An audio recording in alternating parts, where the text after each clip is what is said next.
Hi guys, last ಪಾರ್ಟಲ್ಲಿ ಜಿನ್ ರಿಪೋರ್ಟರ್ಸ್ಗೆ ಎಲ್ಲರ ಹತ್ರನೂ stop ಮಾಡೋಕ್ಕೆ ಹೇಳಿ ಒಂದು ಶಾಕ್ ವಿಷಯ ಹೇಳ್ತಾನೆ ಅಂತ ಹೇಳಿದೆ. ಸೊ ಇವತ್ತಿನ ಎಪಿಸೋಡಲ್ಲಿ ಏನಾಗುತ್ತೆ ಅಂತ ನೋಡೋಣ. ಜಿನ್ ಏನು ಹೇಳ್ತಾನೆ ಅಂದರೆ, ನನಗೂ ಶಿಯಾಗೂ ಸೀಕ್ರೆಟಾಗಿ ಎಂಗೇಜ್ಮೆಂಟ್ ಮುಗ್ದಿದೆ ಅಂತಾನೆ. ಇದನ್ನ ಕೇಳಿದೆ ಶಿಯಾಗೂ ಮತ್ತು ಅವ್ರ ಸೀನಿಯರ್ಗೂ ಇಬ್ಬರು ಮುಖ ನೋಡ್ತಾ ಇದ್ದಾರೆ. ಆಲ್ರೆಡಿ ತುಂಬ ಪ್ರಾಬ್ಲಮ್ಸ್ ಹೋಗ್ತಾ ಇದೆ. ಅದರಲ್ಲಿ ಇವ್ರು ಬೇರೆ ಎಂಗೇಜ್ಮೆಂಟ್ ಬಗ್ಗೆ ಮಾತಾಡ್ತಾ ಇದ್ದಾರೆ. ಈ ಥರ ವಿಷಯ ನಡೆದೇ ಇಲ್ಲ. ಆದರೆ ರಿಪೋರ್ಟರ್ಸ್ ಮುಂದೆ ಇವರಿಂದ ಇಲ್ಲ ಅಂತ ಹೇಳೋಕ್ಕಾಗ್ತಿಲ್ಲ. ಆಮೇಲೆ ಅವ್ರು ಏನಾದರೂ ಕ್ರಾಸ್ ಕ್ವಶನ್ ಕೇಳಿದರೆ ಅದಕ್ಕೆ ಆನ್ಸರ್ ಮಾಡೋಕ್ಕೂ ಆಗಲ್ಲ. ಜಿನ್ ನಡೆದೇ ಇರೋ ಎಂಗೇಜ್ಮೆಂಟ್ನ ನಡೆದಿರೋ ಹಾಗೆ ಆ್ಯಕ್ಟ್ ಮಾಡ್ತಾ ಇದ್ದಾರೆ.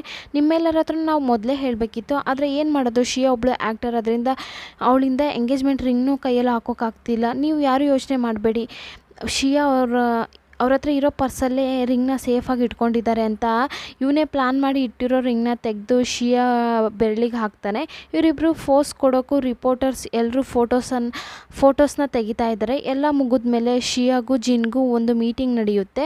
ನೀವೇನಕ್ಕೆ ಎಲ್ಲರ ಮುಂದೆ ನಮ್ಮಿಬ್ರಿಗೂ ಎಂಗೇಜ್ಮೆಂಟ್ ಆಗಿದೆ ಅಂತ ಹೇಳಿದ್ರಿ, ಅದು ನಿಜ ಅಲ್ಲ ಅಂತ ನಿಮಗೂ ಗೊತ್ತು ತಾನೆ ಅಂದಾಗ ಜಿನ್ ಕೂಲಾಗಿ ಆನ್ಸರ್ ಮಾಡ್ತಾ ಇದ್ದಾನೆ. ನಾನು ನಿಮ್ಮ ಹತ್ರ ಏನು ಹೇಳಿದ್ದೆ, ಈ ಪ್ರಾಬ್ಲಮಿಂದ ಹೆಂಗಾದರೂ ನಿಮ್ಮನ್ನ ಸೇವ್ ಮಾಡ್ತೀನಿ ಅಂದಿದ್ದೆ.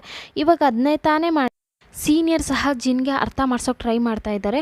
ನೀವು ಮಾತಾಡೋದೆಲ್ಲ ಕರೆಕ್ಟಾಗಿದೆ, ಆದರೆ ಆ್ಯಕ್ಟ್ರೆಸ್ ಆಗಿರೋ ಶಿಯಾ ಲೈಫ್ ಬಗ್ಗೆನೂ ನೀವು ಯೋಚನೆ ಮಾಡಬೇಕು ಅಲ್ವಾ. ಇವಳಿಗೆ ಎಂಗೇಜ್ಮೆಂಟ್ ಆಗಿದೆ ಅಂತ ಗೊತ್ತಾದರೆ ಇವಳಿಗೆ ಸಿಗೋ ಚಾನ್ಸ್ ಎಲ್ಲ ಕಮ್ಮಿ ಆಗುತ್ತೆ. ಸೀನಿಯರ್ ಕೇಳಿದ ಕ್ವಶನ್ಗೆ ಜಿನ್ ಆನ್ಸರ್ ರೆಡಿಯಾಗಿ ಇಟ್ಕೊಂಡಿದ್ದಾನೆ. ಒಬ್ಬರು ಸೀನಿಯರ್ ಆಗಿದ್ದೇ ನೀವು ಅವಳಿಗೆ ಹೆಲ್ಪ್ ಮಾಡೋಕ್ಕೆ ಟ್ರೈ ಮಾಡಿದ್ದೀರಾ. ನಿಮ್ಮಿಂದ ಆಗಿಲ್ಲ ಅಂದಮೇಲೆ ತಾನೇ ನನ್ನ ಹತ್ರ ಬಂದಿರೋದು. ಹಿಂಗೆ ನಾವೇನಾದರೂ ಕಾರಣನ ಹೇಳಿದ್ರೆ ಮಾತ್ರ ಈ ಟಾಪಿಕ್ ಒಂದು ಎಂಡ್ಗೆ ಬರುತ್ತೆ. ಇಲ್ಲ ಅಂದರೆ ಈ ವಿಷಯನ ಅವರು ಬಿಡೋದೇ ಇಲ್ಲ. ಸ್ವಲ್ಪ ದಿನಗಳಾದಮೇಲೆ ಸರಿಯಾದ ಟೈಮ್ ಬಂದಮೇಲೆ ನಾನು ಶಿಯಾ ಬ್ರೇಕಪ್ ಮಾಡ್ಕೊಂಡ್ವಿ ಅಂತ ಹೇಳೋಣ. ಆವಾಗ ಈ ಟಾಪಿಕ್ನ ಈಸಿಯಾಗಿ ಮರೀತಾರೆ. ಈಗ ಸ್ವಲ್ಪ ದಿನ ಶಿಯಾ ನನ್ನ ಗರ್ಲ್ ಫ್ರೆಂಡ್ ಆಗಿ ಇರೋದಕ್ಕೆ ಕಾಂಟ್ರಾಕ್ಟಲ್ಲಿ ಸೈನ್ ಮಾತ್ರ ಸಾಕು ಅಂದಾಗ ಶಿಯಾ ಯೋಚನೆ ಮಾಡ್ತಾ ಇದ್ದಾಳೆ. ಕಾಂಟ್ರಾಕ್ಟ್ ಮ್ಯಾರೇಜ್ ಓಕೆ, ಇದೇನು ಕಾಂಟ್ರಾಕ್ಟ್ ಎಂಗೇಜ್ಮೆಂಟ್, ಚೆನ್ನಾಗಿ ಥಿಂಕ್ ಮಾಡಿ ನೋಡಿ, ಸ್ವಲ್ಪ ದಿನಗಳು ಮಾತ್ರ ಅಲ್ವಾ ಅಂದು ಓಕೆ, ಲಾಸ್ಟಲ್ಲಿ ಓಕೆ ಅನ್ನೋ ಡಿಸಿಷನ್ಗೆ ಬರ್ತಾಳೆ. ಆಮೇಲೆ ಜಿನ್ನ ಮೀಟ್ ಮಾಡಿ ಮಾತಾಡುವಾಗ ನಾನು ಕೆಲವೊಂದು ರೂಲ್ಸ್ ಆ್ಯಂಡ್ ರೆಗ್ಯುಲೇಷನ್ ಹೇಳ್ತೀನಿ. ಸೋಷಿಯಲ್ ಮೀಡಿಯಾದಲ್ಲಿ ಕೆಲವೊಂದು ಅಕೌಂಟ್ ಓಪನ್ ಮಾಡಿ ನಾವಿಬ್ಬರು ಒಬ್ರಿಗೊಬ್ರು ಫಾಲೋ ಮಾಡಬೇಕು ಅಂತ ಹೇಳ್ತಾನೆ. ಆವಾಗಲೇ ನಾವಿಬ್ಬರು ಒಂದು ಅಂಡರ್ಸ್ಟ್ಯಾಂಡಿಂಗಲ್ಲಿ ಇರೋಕ್ಕೆ ಆಗೋದು. ಹಾಗೆ ಎಲ್ರಿಗೂ ಗೊತ್ತಾಗುತ್ತೆ. ಶಿಯಾ ಬದಲಿಗೆ ಒಂದೇ ಆನ್ಸರ್ ಹೇಳ್ತಾಳೆ, ನೀವು ಹೇಳಿದಾಗ ನನ್ನ ಹತ್ರ ಕೆಲವೊಂದು ವಿಷಯ ಚೇಂಜ್ ಮಾಡ್ಕೊತೀನಿ, ಆದರೆ ನಾನು ಆ್ಯಕ್ಟಿಂಗ್ ಫೀಲ್ಡ್ ಸಂಬಂಧಪಟ್ಟ ವಿಷಯದಲ್ಲಿ ನಡುವೆ ನೀವು ಬರೋದು ಬೇಡ. ಸರಿ, ಅದು ಇಬ್ಬರು ಒಂದು ಡೀಲಿಂಗ್ ಹಾಕಿ ಸಪ್ರೇಟಾಗಿ ಮನೆಗೆ ಹೋಗ್ತಾರೆ. ನೆಕ್ಸ್ಟ್ ಡೇ ಮಾರ್ನಿಂಗ್ ಶಿಯಾಗೆ ಕೆಲವೊಂದು ಮೆಸೇಜ್ ಬರುತ್ತೆ, ಗುಡ್ ಮಾರ್ನಿಂಗ್ ಸ್ವೀಟ್ ಹಾರ್ಟ್ ಅಂತೆಲ್ಲ. ಇದೆಲ್ಲ ಜಿನ್ ಕೆಲಸನೇ. ಇವನು ಮೆಸೇಜ್ ಕಳಿಸಿರೋ ಸಾಕಾಗಿಲ್ಲ ಅಂತ ಅಸಿಸ್ಟೆಂಟ್ಲಿ ಹತ್ರ ಕೇಳಿ ಮೆಸೇಜ್ನ ಕಳಿಸ್ತಾ ಇದ್ದಾನೆ. ತುಂಬ ಟೈಮ್ ನಂತರ ಜಿನ್ ಶಿಯಾನ ಕರೆದು ಒಂದು ರೆಸ್ಟೋರೆಂಟ್ಗೆ ಬಂದಿದ್ದಾನೆ. ಹೀಗೆ ಇಬ್ಬರು ಆವಾಗವಾಗ ಮೀಟ್ ಮಾಡಿ ಮಾತಾಡೋದ್ರೇ ಎಂಗೇಜ್ಮೆಂಟ್ ಆಗಿದೆ ಅಂತ ನಂಬ್ತಾರೆ ಅಂತ ಕಾರಣನ ಹೇಳಿ ಶಿಯಾನ ಕರ್ಕೊಂಡು ಬಂದಿದ್ದಾನೆ. ಶಿಯಾ ಆ ಜಾಗನ ಫುಲ್ಲಾಗಿ ಸುತ್ತ ನೋಡಿ, ಈ ರೆಸ್ಟೋರೆಂಟಲ್ಲಿ ನಾವಿಬ್ಬರು ಬಿಟ್ಟು ಬೇರೆ ಯಾರೂ ಇಲ್ಲ ಅನಿಸುತ್ತೆ ಅಂದಾಗ ಆವಾಗಲೇ ಜಿನ್ ಹೇಳೋಕ್ಕೆ ಸ್ಟಾರ್ಟ್ ಮಾಡ್ತಾನೆ, ಯಾವಾಗಲೂ ಈ ಥರ ರೆಸ್ಟೋರೆಂಟ್ಗೆ ಬರುವಾಗ ಬುಕ್ ಮಾಡಿಬಿಡ್ತಿದ್ದೆ, ಮರ್ತೋಗಿ ಇವತ್ತು ನಾನು ಅದೇ ಕೆಲಸ ಮಾಡಿದ್ದೀನಿ, ಅದಕ್ಕೆ ಇಲ್ಲಿ ಯಾರೂ ಇಲ್ಲ. ಆದರೂ ಆಮೇಲೆ ಇಬ್ಬರು ಪಕ್ಕದಲ್ಲಿರೋ ಥಿಯೇಟರ್ಗೂ ಹೋಗ್ತಾರೆ. ಅದರಲ್ಲೇ ಆ್ಯಕ್ಷನ್ ಮೂವಿ ಹೋಗ್ತಾ ಇದೆ. ಅದರಲ್ಲಿ ಬರೋ ಸೀನ್ ನೋಡಿ ಶಿಯಾ ಹೆದರುತ್ತಾ ಇದ್ದಾಳೆ. ಈ ಥರ ಕಾರ್ನ ಸ್ಪೀಡಾಗಿ ಓಡಿಸೋಕ್ಕಾಗುತ್ತೆ ಅಂತ ಮೂವಿ ಮುಗಿದ್ಮೇಲೆ ಇಬ್ಬರು ಹೊರಗಡೆ ಬಂದಿದೆ. ಇವ್ರನ್ನ ಪಿಕ್ ಮಾಡೋದಕ್ಕೆ ಅಸಿಸ್ಟೆಂಟ್ಲಿ ಬಂದಿದ್ದಾರೆ. ಆದರೆ ಜಿನ್ ಬೇಕು ಅಂತಲೇ ಶಿಯಾ ನಾನೇ ಮನೆಗೆ ಕರ್ಕೊಂಡೋಗ್ಬಿಡ್ತೀನಿ, ಪರವಾಗಿಲ್ಲ ನನ್ನ ಹತ್ರ ಕೀ ಕೊಡು ಅಂದು ಕಾರ್ನ ಡ್ರೈವ್ ಮಾಡ್ತಾ ಇದ್ದಾನೆ. ಆದರೆ ಸ್ಪೀಡಾಗಲ್ಲ, ತುಂಬ ಸ್ಲೋ ಆಗಿ ಎತ್ತಿನ ಗಾಡಿ ಓಡಿಸೋ ರೀತಿಯಲ್ಲಿ ಓಡಿಸ್ತಾ ಇದ್ದಾನೆ. ಪಕ್ಕದಲ್ಲಿ ವಾಕಿಂಗ್ ಹೋಗೋರು ಸಹ ಇವನ್ ಕಾರ್ನ ಓವರ್ಟೇಕ್ ಮಾಡಿ ಹೋಗ್ತಾ ಇದ್ದಾರೆ. ಇದೆಲ್ಲ ನೋಡ್ತಿರೋ ಶಿಯಾಗೆ ಟೆನ್ಷನ್ ಆಗುತ್ತೆ. ಜಿನ್ ಇಷ್ಟು ಸ್ಲೋವಾಗಿ ಕಾರ್ ಓಡಿಸಿದ್ರೆ ಯಾವಾಗ ಮನೆಗೆ ಹೋಗೋದು, ಸ್ವಲ್ಪನಾದರೂ ಕಾರ್ನ ಸ್ಪೀಡಾಗಿ ಓಡಿಸಿ ಅಂದಾಗ ಜಿನ್ ಇಲ್ಲ ಅದು ಸೇಫ್ ಅಲ್ಲ ಅಂದು ಶಿಯಾನ ಇರಿಟೇಟ್ ಮಾಡೋ ಹಾಗೆ ಮಾತಾಡ್ತಾ ಇದ್ದಾನೆ. ಆದರೂ ಲಾಸ್ಟಲ್ಲಿ ಶಿಯಾನ ನೋಡಿ, ಏನು ಆ್ಯಕ್ಷನ್ ಮೂವಿ ನೋಡ್ದಂಗೆ ನಾವು ಕಾರ್ನ ಸ್ಪೀಡಾಗಿ ಓಡಿಸ್ಬೇಕಾ ಅಂತ ಒಂಥರ ಗದರಿಸೋ ರೀತಿಯಲ್ಲಿ ಕೇಳ್ತಾನೆ. ಹಾಗೆ ಹೇಳಿ ಸ್ಪೀಡಾಗಿ ಓಡಿಸ್ತಾ ಇದ್ದಾನೆ. ಇವ್ನು ಮಾಡೋ ಕೆಲಸ ನೋಡಿ ಶಿಯಾ ಸ್ವಲ್ಪ ಹೊತ್ತಲ್ಲೇ ಹೆದರ್ಕೋತಾರೆ. ಅವರು ಹೋಗಿ ಆಫೀಸಲ್ಲಿ ಡ್ರಾಪ್ ಮಾಡುವಾಗಲೇ ಸಹ ಶಿಯಾ, ನೀನು ಕೆಲಸ ಮುಗಿದ್ಮೇಲೆ ಹೇಳು, ನಾನೇ ನಿನ್ನ ಮನೆಗೆ ಡ್ರಾಪ್ ಮಾಡ್ತೀನಿ ಅಂದಾಗ ಶಿಯಾ ಬೇಡ ಅಂದು ನಡ್ಕೊಂಡು ಹೋಗುವಾಗ ಸ್ಲಿಪ್ಪಾಗಿ ಕೆಳಗಡೆ ಬೀಳೋಕ್ಕೂ ಕರೆಕ್ಟಾಗಿ ಜಿನ್ ಹಿಡ್ಕೊತಾನೆ. ಶಿಯಾ ಸಪೋರ್ಟ್ ಮಾಡಿ ಇಟ್ಕೊಂಡು ನಿಂತಿದ್ದಾನೆ. ಆಫೀಸ್ ಒಳಗಡೆ ಹೋಗಿದ್ದೆ ಶಿಯಾ ಅವ್ರ ಸೀನಿಯರ್ ಹತ್ರ ಬಂದು ಮಾತಾಡ್ತಾ ಇದ್ದಾರೆ. ನಾನು ಜಿನ್ನ ತಪ್ಪಾಗಿ ತಿಳ್ಕೊಂಡೆ, ಆದರೆ ಅವ್ರು ನಿನಗೆ ದೊಡ್ಡ ಹೆಲ್ಪ್ ಮಾಡಿದ್ದಾರೆ. ನಿಮ್ಮಿಬ್ಬರಿಗೂ ಎಂಗೇಜ್ಮೆಂಟ್ ಅಂತ ಗೊತ್ತಾಗಿದೆ. ಯಾರೆಲ್ಲ ನಿನ್ನ ಬಗ್ಗೆ ಮಾತಾಡ್ತಾ ಇದ್ರೋ ಆ ಟಾಪಿಕ್ ಬಗ್ಗೆ ಇವಾಗೆಲ್ಲ ಬಿಟ್ಟಿದ್ದಾರೆ.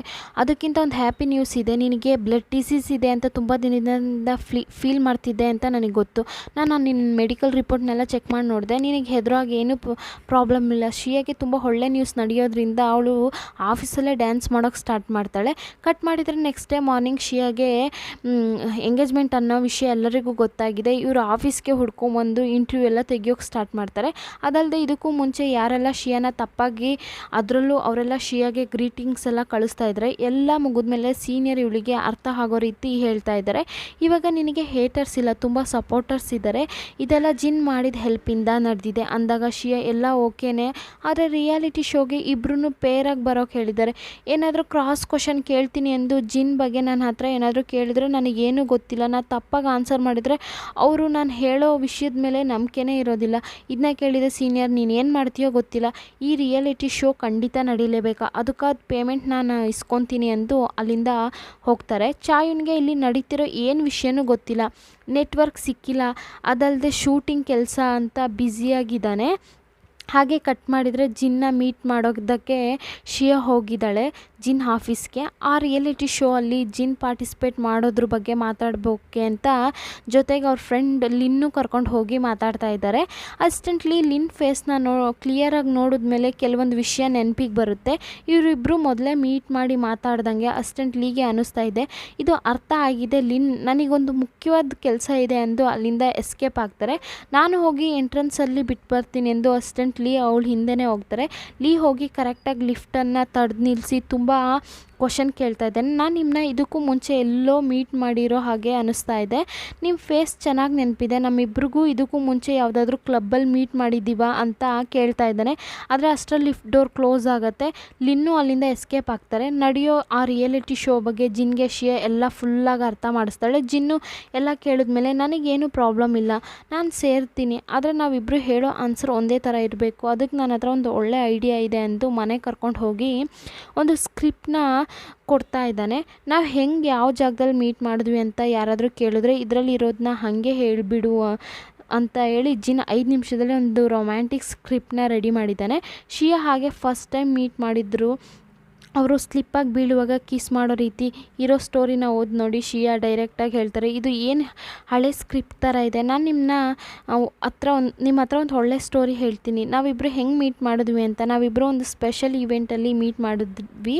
ನನ್ನ ನೋಡಿದೆ ನಿಮಗೆ ಇಷ್ಟ ಆಗುತ್ತೆ, ನೀವು ನನ್ನ ಮೇಲೆ ಅಲ್ಲೇ ಲವ್ ಮಾಡೋಕ್ಕೆ ಸ್ಟಾರ್ಟ್ ಮಾಡ್ತೀರಾ.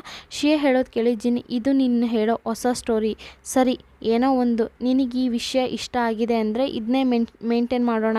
ಕಟ್ ಮಾಡಿದರೆ ಚಾಯುನ್ ತೋರಿಸ್ತಾರೆ. ಇವಾಗಲೇ ಶೂಟಿಂಗ್ ಎಲ್ಲ ಮುಗಿಸಿ ಊರಿಗೆ ರಿಟರ್ನ್ ಆಗ್ತಾ ಇದ್ದಾನೆ. ಇಲ್ಲಿ ಎಂಟ್ರಿ ಆಗುವಾಗಲೇ ಇವನು ಸ್ಟಾಪ್ ಮುಖಾಂತರ ಇವನಿಗೆ ವಿಷಯ ಗೊತ್ತಾಗುತ್ತೆ, ಶ್ರೀಯಾಗೆ ಜಿನ್ ಜೊತೆ ಎಂಗೇಜ್ಮೆಂಟ್ ಆಗಿದೆ ಅಂತ. ಚಾಯುನಿಂದ ನಂಬೋಕ್ಕಾಗ್ತಾ ಇಲ್ಲ. ಶ್ರೀಯಾಂಗೆ ಕಾಲ್ ಮಾಡಿ ಕೇಳ್ತಾ ಇದ್ದಾಳೆ. ಶ್ರೀಯನ್ನು ಹೌದು ಅಂತ ಹೇಳ್ತಾಳೆ. ಯಾಕೆ ಅಂದರೆ ಅವಳಿಂದ ಫೋನಲ್ಲಿ ಏನೂ ಹೇಳೋಕ್ಕಾಗ್ತಿರಲ್ಲ. ಸೊ ಅದರಿಂದ ಕ್ಲಿಯರಾಗಿ ಹೇಳೋಕ್ಕಾಗದೇ ಇರೋದ್ರಿಂದ ಹೌದು ಅಂತ ಹೇಳಿ ನಾನು ಇಷ್ಟಪಟ್ಟೆ ಮಾಡಿಕೊಂಡೆ. ಕಿಚನ್ ರೂಮಲ್ಲಿ ಮಾತಾಡ್ಕೊಂಡು ಹೋಗುವಾಗ ಜಿನ್ ಇದನ್ನ ಕೇಳಿಸ್ಕೊತಾನೆ. ಅವನ ವಾಯ್ಸ್ ಕೇಳಿದೆ ಚಾಯುನ್ ಗಾಂಡಾಗಿ ಅವನ ಹತ್ರ ಫೋನ್ ಕೊಡು ಅಂದಾಗ ಜಿನ್ ಇವನಿಗೆ ಆನ್ಸರ್ ಮಾಡ್ತಾ ಇದ್ದಾನೆ, ಹೌದು ನಮ್ಮಿಬ್ರಿಗೂ ಎಂಗೇಜ್ಮೆಂಟ್ ಆಗಿದೆ, ಇದು ನಿಜವಾಗ್ಲೂ ನಡೆದಿರೋ ವಿಷಯ, ನೀನು ನಂಬಲೇಬೇಕು ಅಂದಾಗ ಗಾಂಡಾಗಿ ಚಾಯುನ್ ಕಾಲ್ ಕಟ್ ಮಾಡ್ತಾನೆ. ಅಡುಗೆ ಮನೇಲಿ ಕೆಲಸ ಮಾಡ್ತಿರೋ ಜಿನ್ ಶ್ರೀಯಾನ ನೋಡಿ, ನಾನು ನಿನ್ನ ಹತ್ರ ಒಂದು ವಿಷಯ ಹೇಳಬೇಕು, ಅದು ಏನು ಅಂದರೆ ನಿನ್ನ ಕೋ ಆ್ಯಕ್ಟರ್ ಚಾಯುನ್ ಇದ್ದಾನೆ ಅಲ್ವಾ, ಚಿಕ್ಕ ವಯಸ್ಸಿಂದಲೂ ನನಗೆ ಚೆನ್ನಾಗಿ ಗೊತ್ತು ಅಂತ ಹೇಳ್ತಿರುವಾಗ ಅವ್ನ ಫೇಸ್ ನೋಡಿದಾಗ ಶ್ರೀಯಾಗೆ ಕೆಲವೊಂದು ವಿಷಯ ನೆನಪಿಗೆ ಬರುತ್ತೆ. ಫೇಸ್ ಮಾಸ್ಕ್ ಹಾಕಿರೋ ರೀತಿ ಇಬ್ಬರು ಅದನ್ನು ಅವಾಗವಾಗೇ ಅನ್ನಿಸ್ತಾ ಇರುತ್ತೆ. ಜಿನ್, ನೀವು ಸ್ವಲ್ಪ ವರ್ಷದ ಹಿಂದೆ ನೀವು ಯಾವುದಾದ್ರೂ ಈವೆಂಟ್ಗೆ ಹೋಗಿದ್ರೆ ಕಣ್ಣು ಕವರ್ ಮಾಡೋ ರೀತಿ ಮಾಸ್ಕ್ ಯೂಸ್ ಮಾಡೋ ರೀತಿ ಈವೆಂಟ್ಗೆ ಅಂದಾಗ ಆ ಕ್ವಶನ್ ಕೇಳಿದ ನೆಕ್ಸ್ಟ್ ಸೆಕೆಂಡ್ ಜಿನ್ ಆ ಥರ ಏನೂ ಇಲ್ಲ ಅಂತಾನೆ. ಸೊ ಇವತ್ತಿನ ಎಪಿಸೋಡ್ ಇಲ್ಲಿಗೆ ಮುಗಿಯುತ್ತೆ.